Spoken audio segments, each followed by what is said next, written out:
What's going on, Bulls fans? Welcome to another episode of Chicago Bulls Central, your number one spot for everything Chicago Bulls related. I'm your humble host, Haize.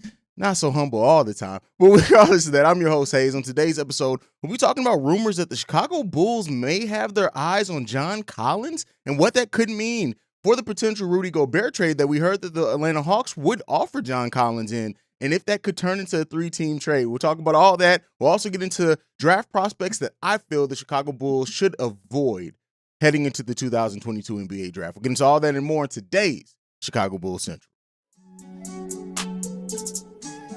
You are now tuned in to Chicago Bulls Central, your number one place for all Chicago Bulls news and content.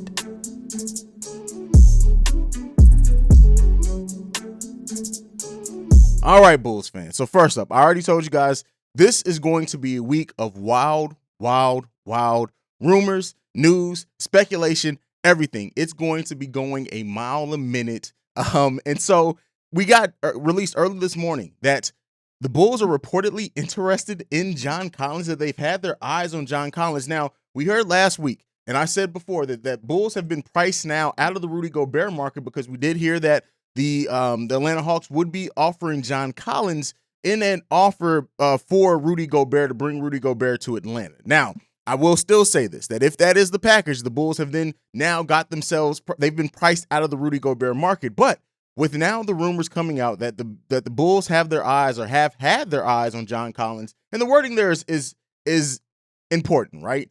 Because you're going to see a ton of headlines come out that, oh, the Bulls are going to try to go after John Collins.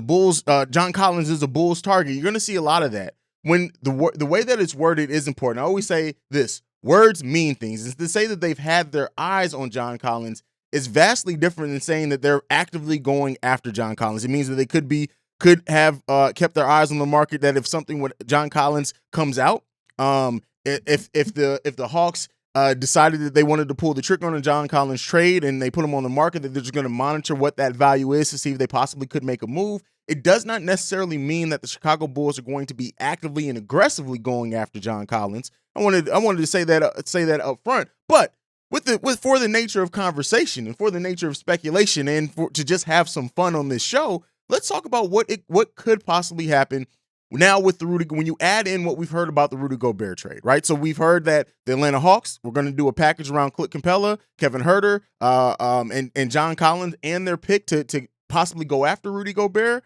And then we also heard that the Bulls did have, or the Utah Jazz did want Patrick Williams back in the deal. And then once the Bulls kind of decided not to include Patrick Williams, that he was off the table in those type of trade ideas, that deal kind of broke apart. Then we also heard towards the end of last week that they may revisit that trade. So I'm going to put all these rumors together into one conglomerate, right, in this point. And this is just for the nature of conversation. I'm not saying this is going to happen, but what if this now turns into a three-team trade? Now, with that being said, what would have to happen in that three-team trade? I think the Bulls 18th pick and Kobe White off the rip, right? We know that has to happen. Considering John Collins' contract as well, you would think that possibly it's going to have to be Nikola Vucevic involved in that as well. I don't see a world in which any one of these trades goes down without. So what are we looking at then in that part? In that, if that happens, if let's say the Utah Jazz are going to take Clint Capella, Kobe White possibly going over to the Utah Jazz as well, and then that would send John Collins to the Chicago Bulls and Rudy Gobert ends up on the Atlanta Hawks. Let's just say that's the way that it kind of works out. Vooch has to be included in that deal as well. When you look at John Collins, his average salary is $25 million. So giving up Kobe White, giving up Nikola Vucevic gets you right there. The Bulls really don't have any other combination. Even if they were to include Patrick Williams, it would still take a considerable other trade asset for that. So the question I'm going to ask you guys, in a case like this, if the Bulls, keep in mind, John Collins, 25, he was a 19th pick overall as well. If it took Kobe White, Nikola Vucevic, and the 18th overall pick, if it comes to that, right? I'm not going to get into exactly what picks that it goes into, but if it ends up with John Collins being on the Chicago Bulls, let's say that the Chicago Bulls do get another later pick or something like that. I'm not sure where other draft picks are out there for either team off the top of my head, but if that were to happen, And just briefly looking at it right now. So Atlanta has the 16th pick. The Bulls have the 18th pick. The Jazz have, which I highly doubt they will be giving up anything in this, but let's see what they have in the second round. I don't even think the Jazz have a second round pick. That is okay. So the Jazz don't even have a second round pick to offer up. That's wild. Okay. Wow. So yeah, the Bulls in that case would not really be getting back any other type of draft capital. Yeah, that's just, I don't know if that, like I said, this was for the nature of conversation. This was to have fun around that conversation, but just looking at how everything shakes down with the other picks that are out there, that would mean maybe the Bulls can get that 44th pick from Atlanta as well in this deal, get back John Collins and the 44th pick. Does Utah not have any draft picks in this draft? That can't be right. Wow. Okay. So, yeah, that makes this even more interesting. And you guys get to see that live recording. That's crazy. So that's probably why the draft capital is what it is and how important it is for the Utah Jazz. That's crazy. That is wild. That is really, really crazy. Hold on, I'm looking at everything right now. So it looks like, yeah, the Utah Jazz's first round pick this year goes to the Memphis Grizzlies. And the second round pick goes to the Memphis Grizzlies. Oh, they have the Memphis Grizzlies second round pick this year. That's crazy. Okay. So, all right, let's bring it all back together. I'm shocked. If you guys can't tell, I'm absolutely shocked by that. But okay. So now with everything that we know, if it involves Vooch, Kobe White, and the 18th pick, or maybe just Vooch and the 18th pick in a case like that, and maybe throw in something to match salary on the extra, because I think there's $3 million between John Collins, and then maybe they can move Kobe White in a separate trade. But if the Bulls can get in on that trade, if the Utah Jazz say, hey, we want young players, we want draft capital, we don't really, we'll take back Vooch's contract. Rudy can go to the Hawks. John Collins can go to the Bulls. We'll take back both the 16th and the 18th picks and whatever we can to match that salary. If that happens, if that deal goes down, do you think are the Bulls giving up too much in a case like that? Again, I would have to come up with an exact deal and go over everything, but just roughly, you would think that, yeah, I mean, Vooch's contract gets you close if you're just bringing back John Collins in the deal. If all the Bulls are bringing back is John Collins in the deal, Vooch and then some filler gets you there. If that happens, and the Bulls also have to give up that 18th pick, but keep Kobe White to possibly move for something else, do you think that's enough? And if it takes Vooch, Kobe White, and the 18th pick, do you think that's too much to give up for John Collins? Me personally, I do think that that's too much for John Collins. Let me be clear here. Like I said, this is for the nature of speculation, but I do think you're going to hear a lot of rumors just to try to increase some value now. But I definitely think that personally, that's just way too much to give up for a player like John Collins. John Collins, who had an amazing season about 2 seasons ago and then has come back down to earth since then. I don't think that, and again, is he better than Vooch? Would he be better than Vooch in that type of situation? There's an argument to be made there, I think. I can see people being on either side of the fence there. Me personally, I think that considering Vooch and the role that he's in, John Collins' numbers from last year, 16.2 points per game, 7.8 rebounds per game, 1.8 assists per game, and an overall PER of 18.75. And I'm not saying John Collins is a bad player at all, but that's giving up a lot for John Collins. And John Collins, again, I think he had better 3-point shooting percentage than Vooch last season. So he does offer some ability to stretch the floor, but does he really fix what the Bulls need defensively, right? Is it kind of more of the same in that case? I don't see that because, I don't see it happening. Again, I think these rumors are more so the type of rumors you're going to hear a lot this week. There are going to be tons and tons of rumors this week, like just period. Going to be huge amounts of it. Huge amounts of rumors this week. You also got now coming out that Kyrie and the Nets may be far apart on the deal. Kyrie might actually explore the free agent market. The Pacers are now seriously listening to offers for Miles Turner and Malcolm Brogdon. This is just the opening of draft week. You're going to hear a lot more of this type of stuff, especially considering free agency is right around the corner as well. But at the end of that, let's go ahead and end this. What would you think? How do you feel about the potential of the Bulls working into that Rudy Gobert trade and now being 3 that ends up with John Collins being here? I think that it's a long shot. It could happen in the framework of just the money moving around, but I don't know if if we would have to give up too much in that case. But let me know what you guys think down below on that. All right, let's go ahead and get off that. That's the last bit on that. Now, the main part of this episode, I wanted to talk about draft prospects. You guys know I covered about 26 draft prospects for the Chicago Bulls in my draft player profiles. And I talked about, I even had my tier list of tiers that I think the Bulls should look at depending if they're looking for right now, high upside, things like that. But I want to talk about prospects that I feel the Chicago Bulls should avoid. Now, this is not to say that these prospects are terrible. It's not to say that these prospects aren't going to have or work their way into being solid NBA players. It's just at that 18th pick, considering what else is around it and what the Bulls could do for it, these are players that I think that they should avoid, and I'm going to get into the reasons why. The first one up is Patrick Baldwin Jr. And the main reason why Patrick Baldwin Jr. is why he has a lot of still potential. He has a shot that looks good. He has a quick release, things like that. But his foot speed, right?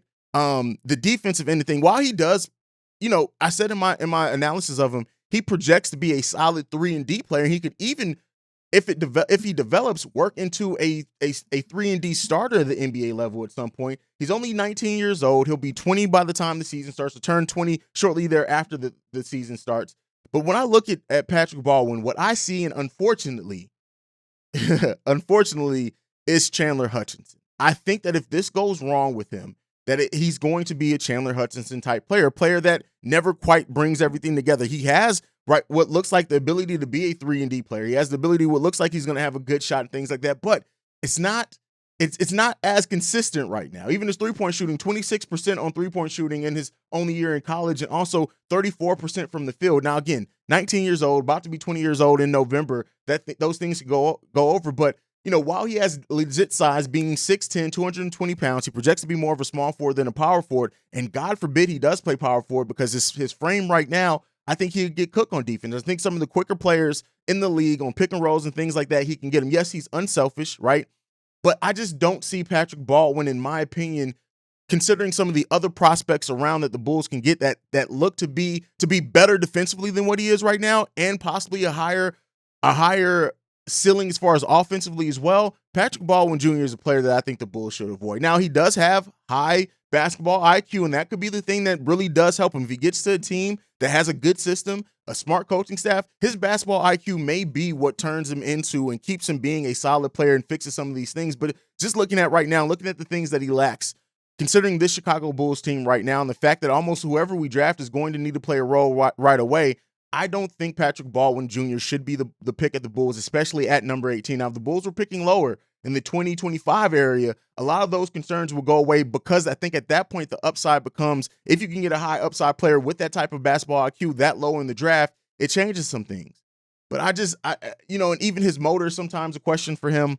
The focus on the game is sometimes a question, though he is a smart basketball player. So Patrick Baldwin Jr. is the first player that I feel the Chicago Bulls should avoid in this upcoming draft. Now, the next one, this is a player that I'm actually pretty high on, but coming up with this list and looking at his percentages and things like that, I had to be fair and put him on this list. Now, again, this one is Jaden Hardy. Jaden Hardy was projected to be a lottery pick before this season started, before he started the season with the G League Ignite. Now, he did have great averages of 19.5 points per game, 4.3 points per game, and 3.6 assists per game. Those are great.